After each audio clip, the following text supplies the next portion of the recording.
What appears on screen first is a low-cut hiking shoe with a clean, trail-oriented silhouette. The colorway feels versatile enough to transition between outdoor terrain and casual urban use, which appears to be part of the design intent from the start. At first glance, the Terrex Anylander seems designed for hikers who want lightweight comfort without sacrificing grip or durability. The textile upper with reinforced toe cap gives the shoe a sense of protection that appears genuine rather than cosmetic. One thing that stands out is the traction outsole.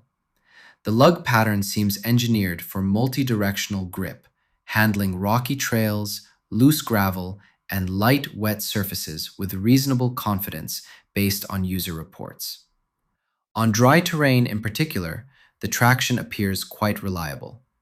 Moving on to the midsole, an EVA construction provides cushioning that feels responsive during initial wear. Some users have noted that the firmness becomes noticeable during extended use, which may be worth considering for those planning full-day hikes. The 10 mm heel-to-toe drop appears to suit most natural walking gaits.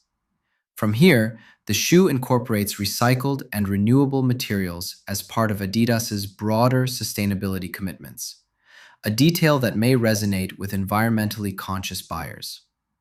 The lace closure with gusseted tongue also seems to help keep debris out on loose terrain.